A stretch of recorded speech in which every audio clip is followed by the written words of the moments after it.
प्रचार करुछु भक्त कवि रामदास विरचित दाढ़ता भक्ति नारायण दास संवादर द्वितीय भाग। बेतार रूपांतर श्रीचरण दास, वर्णना झरणा दास, संगीत परिचालना प्रफुल्ल चंद्र बेहेरा, प्रयोजना दीपक सामंतराय।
गत अध्याय आपण माने शुणुथिले नारायण दास संवादर प्रथम भाग।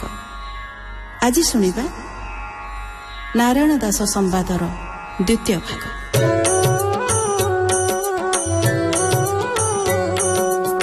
से जेणे नेब तेणे जीवु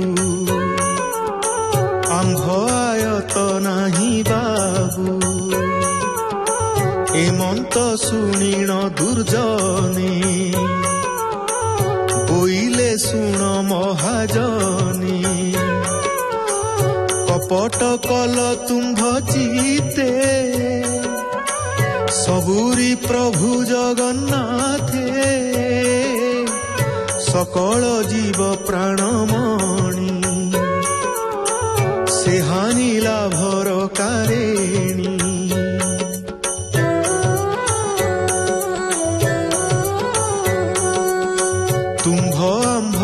सेहु साखी चालो हो संशय उपेक्षी सुनी से पति पत्नी दुई होइण बहुत विनयी बोइले प्रभु धनुर्धारी सकल घटे छंती पूरी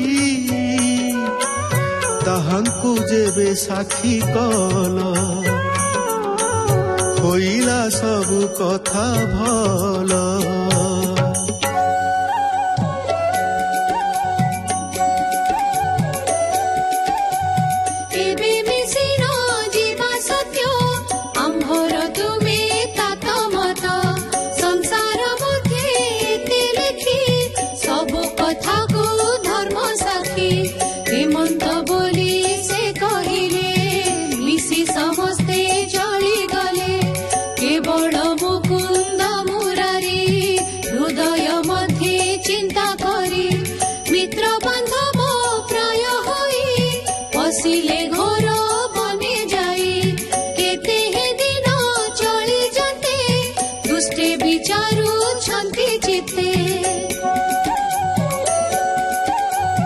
आउ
जगत चिंतामणि नमो कोदंड कांड पाणी नमस्ते नील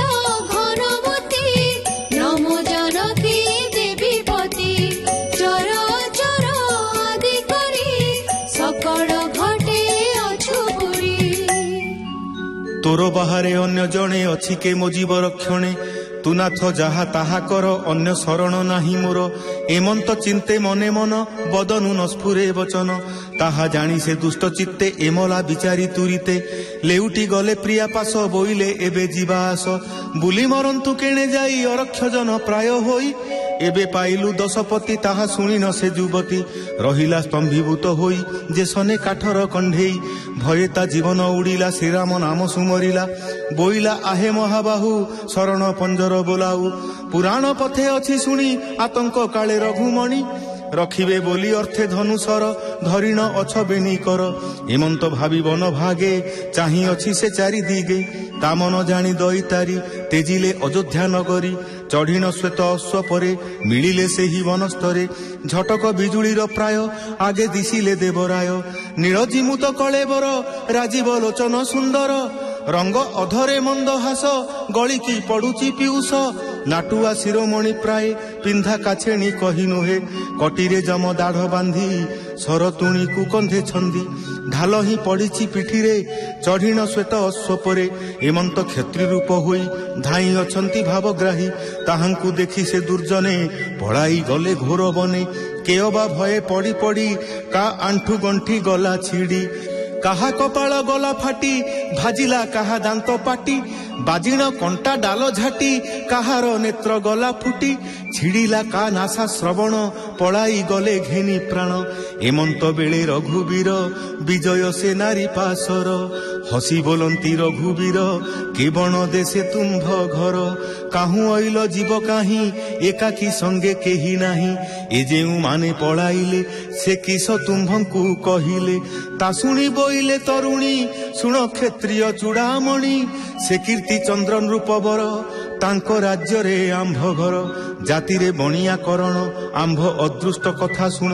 पुत्र दुहिता नाही मोर तेणु मु संसारु बाहर ता जानी मोर निज पति बोइले शुण रे युवती एथकु बुद्धि ए करिबा चलो अयोध्या पुरे जीवा श्रीराम पादे करी सेवा ए भव संसारु तरिबा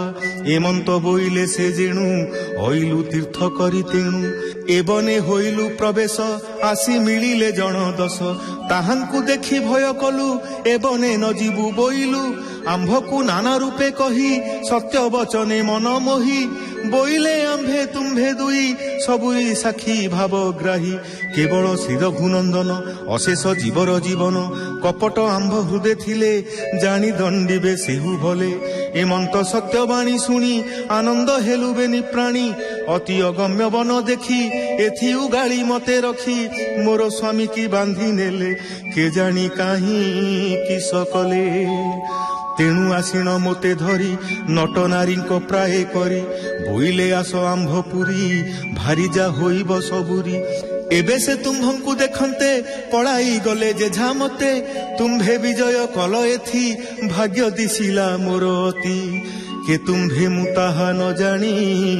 फेड़ीण कुह वीरमणि होइले धर्म पिता मोर विपद समुद्र उद्धार बहन अग्नि जाली दियो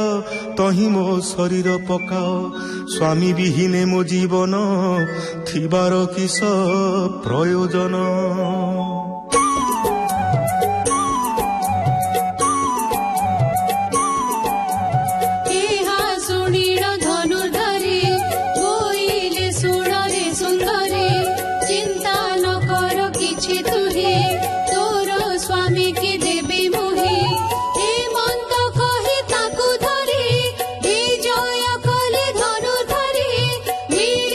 स्वामी पासे तारो काढ़ी ले लंदी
इति श्री दाढ़्यता भक्तिर सामृते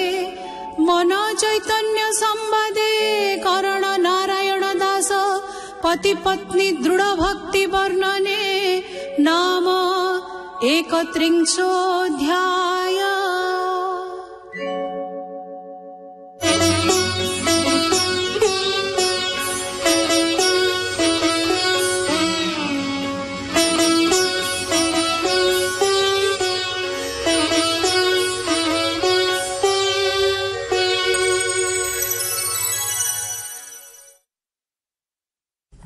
शुणुले भक्त कवि रामदास विरचित दाढ़ता भक्ति नारायण दास संवादर द्वितीय भाग। बेतार संपादन करथिले श्री चरण दास, पूर्वाभास वर्णना करथिले झरणा दास, संगीत परिचालना प्रफुल्ल चंद्र बेहेरा, प्रयोजना दीपक सामंतराय, कंठदान करथिले मिताली चिन्नारा, संगीता गोसाई एवं मनमथ मिश्र।